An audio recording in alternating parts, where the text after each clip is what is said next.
अतिवृष्टी झालेल्या भागात सरसकट पंचनामे करून नुकसान भरपाई द्या, शरद पवारांच्या राष्ट्रवादीचे निवेदन।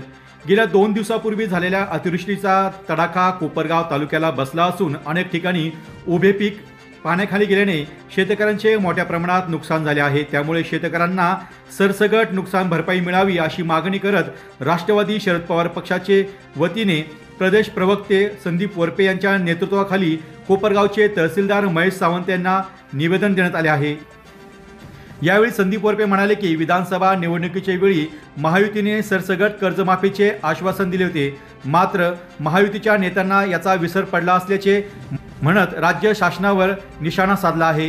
यावेळी राष्ट्रवादी काँग्रेस शरदचंद्रजी पवार पक्षाचे कार्याध्यक्ष ॲडव्होकेट संदीप वरपे, तालुकाध्यक्ष बापू रांधवणे, ॲडव्होकेट दिलीप रासुरे, ॲडव्होकेट रमेश गव्हाणे, ऋतुराज काळे, सुनील वरपे, निखिल थोरात, गौतम बनसोडे, शुभम शिंदे आदी जण मोठ्या संख्येने उपस्थित होते।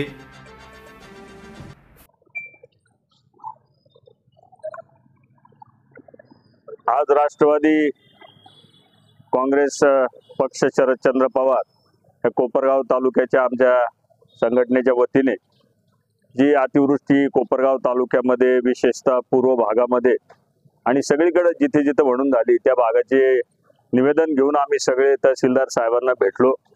त्याच्यामध्ये आम्ही त्यांच्याकडे प्रामुख्याने मागणी अशी केली की सरसकट पंचनामे त्या ठिकाणी शेतकऱ्यांचे झाले पाहिजे, कारण हे जे महायुतीचं सरकार आहे आणि याचे जे प्रमुख आहेत फडणवीस साहेब, त्यांना निकष अटी वगैरे या शब्दांमध्ये फारच इंटरेस्ट असतो। तर त्याच्यामुळे आमची अशी मागणी की त्यांनी सरसकट पंचनामे त्या ठिकाणी करावे। दुसरा मुद्दा असा आहे की हा पाऊस हा काही अवकाळी सदृश्य पाऊस नाहीये, ही अतिवृष्टी आहे, ढगफुटी आहे। याच्यामध्ये अनेक शेतकऱ्यांच्या शेतातली माती सुद्धा त्या ठिकाणी वाहून गेलेली आहे। त्याचबरोबर फळबागांचं नुकसान झालंय, ऊसासारखं पीक हे त्या ठिकाणी आडवं पडलेलं आहे। तर हंगामी पिकांबरोबरच जे हंगामी पिकांचे तर पंचनामे करा, ज्यांचा शेतमाल निघला असेल, नुकसान झालं असेल त्याचे करा, आणि त्याचबरोबर फळबागा आणि ऊस या पिकांचे त्या ठिकाणी शासनाने सरसकट पंचनामे केले पाहिजे। दुसरा आमचा मुद्दा असा आहे की जे प्रचंड प्रमाणात बाधित झाले त्यांना विशेष अर्थसहाय्य सरकारने दिलं पाहिजे। त्याचबरोबर शेतकऱ्यांना हेक्टरी 50,000 रुपये मदत त्या ठिकाणी सरकारने करावी अशी मागणी आज आम्ही केली। आणि हे जे संकट आलेलं आहे हे काय फक्त आपल्या तालुक्यावर नाही, हे संपूर्ण मराठवाडा, सोलापूर, धाराशिव, त्याचबरोबर अहिल्यानगरचा पलीकडचा भाग, कर्जत, जामखेड, पाथर्डी आणि संपूर्ण नांदेड, विदर्भ, संपूर्ण महाराष्ट्रात आणि कोकणातही काही ठिकाणी असं झालेलं आहे।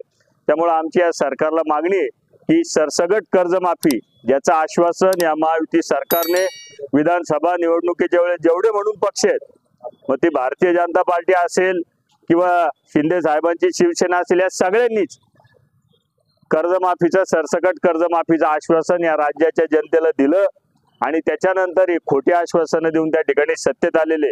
आणि आता खरोखर शेतकऱ्याला गरज आहे आणि कर्जमाफी करायची हीच वेळ आहे। तर आमची आज आम्ही या तहसीलदारांच्या माध्यमातून मागणी केली की सरसकट कर्जमाफी महाराष्ट्राच्या या महायुती सरकारने तात्काळ करावी आणि जी काही मदत आम्ही मागितली हेक्टरी 50,000 रुपये ती पण द्यावी आणि ही सगळी मदत दिवाळीच्या पूर्वी शेतकऱ्याच्या खात्यात कशी जमा होईल हे बघावं। कारण आता आज अशी परिस्थिती आहे की शेतकरी दिवाळीच काय पुढचं पीक घेण्याच्या सुद्धा परिस्थितीत त्या ठिकाणी राहिलेलं नाहीये।